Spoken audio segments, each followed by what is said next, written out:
बिजली महंगी करने के पीछे कारण क्या है, क्यों आखिर इसकी जरूरत पड़ी? बिजली देखिए हिमानी जी, यदि दिल्ली की कंपेयर करें बाकी राज्यों से तो ये 8% सरचार्ज यदि बढ़ भी जाता है तभी शायद दिल्ली दूसरे नंबर पे ही है। अच्छा। सिक्किम सबसे कम, उसके बाद दिल्ली का स्थान है।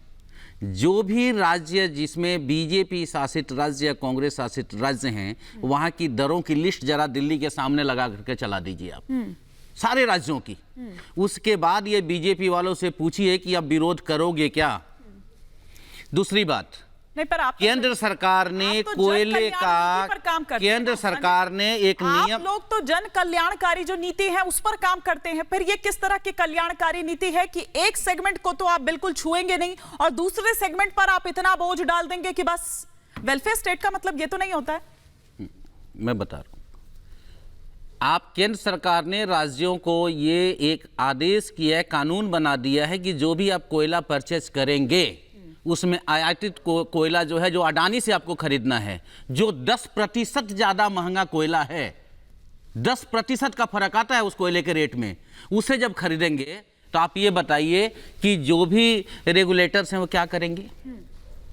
और दूसरी बात, ये महंगाई की बात कर रही है बीजेपी, इन्हें तो शर्म आनी चाहिए यदि महंगाई की बात करें और रेट बढ़ाने की बात करें। ये जिस वक्त कच्चा तेल 35 रुपए बैरल खरीदते हैं उस वक्त 100 रुपए लीटर कर देते हैं तेल ये देश में। कभी सवाल पूछा आपने बीजेपी से? आप पूछिए, जब देश में ये कच्चा तेल 35 रुपए बैरल खरीद रहे थे फिर उस वक्त देश की जनता को 100 रुपए लीटर पेट्रोल और डीजल कैसे दे रहे थे? ये जस्टिफाई इसका कौन जवाब देगा? लेकिन हरीश खुराना जी कौन जिम्मेदार है बताइए? वो ये कह रहे हैं कि भैया जब आपने कोयला महंगा कर दिया है, इंपोर्टेड कोयला उनको लेना पड़ रहा है, तो इसका इफेक्ट तो पड़ रहा है ना, क्योंकि वो महंगा है, ज्यादा पैसा देना पड़ रहा है उसके लिए। शिवानी, इनकी पोल तो मैं अभी खोलता हूँ 2 दस्तावेजों के जरिए। अभी इन लोगों ने क्या बोला कि इनकी जो ऑफिशियल प्रेस रिलीज आई है उसमें कहा है कि ठंडी में बिजली सस्ती हो जाती है और गर्मियों में बिजली थोड़ी बढ़ जाती है। ये इन्होंने तर्क दिया है। ये इसकी तिमाही जो होती है, तिमाही समीक्षा पावर प्रोजेक्ट के तहत मामूली बढ़ोतरी हो जाती है। सवाल नंबर 1, 16 जून 2022 को 16% पीपीसीए नोट करिएगा आप, आम आदमी पार्टी के प्रवक्ता जी, और इसका जवाब मैं मांगना चाहूंगा आपसे। 16 जून 2022 को 16% से 22% होती है अकॉर्डिंग टू यू, कि गर्मियों में बढ़ जाता है और सर्दियों में कम कर देते हैं। चलिए मान लिया, नवंबर में दिसंबर में कम क्यों नहीं करी?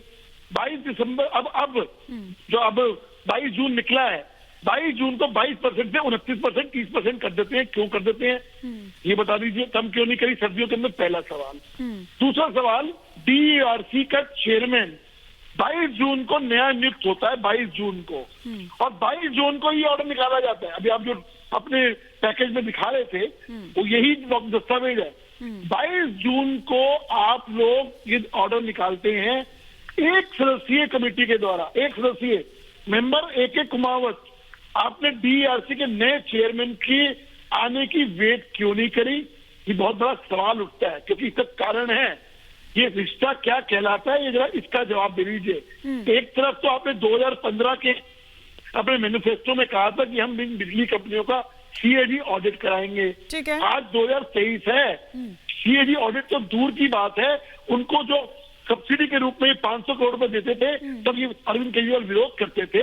आज एक उसी क्विक रिएक्शन ले लेती हूँ हरीश जी आपकी बात का, एक क्विक रिएक्शन ले लेती हूँ, फिर एक और टैरिफ प्लान है उस पर भी बात करनी है मुझको। जी 10 सेकंड एक ही सवाल है, ये रिश्ता क्या कहलाता है? इसका जवाब चाहिए। ये मिली भगत है इन लोगों की। इन्होंने वेट क्यों नहीं किया चेयरमैन के आने का? इसलिए वेट नहीं किया क्योंकि वो चेयरमैन विरोध करते, सिंगल मेंबर थे, इन्होंने बात करा लिया। तो ये कहानीबाजी है ना। बताइए दूसरे राज्यों में क्या है और ये क्या है? ठीक है।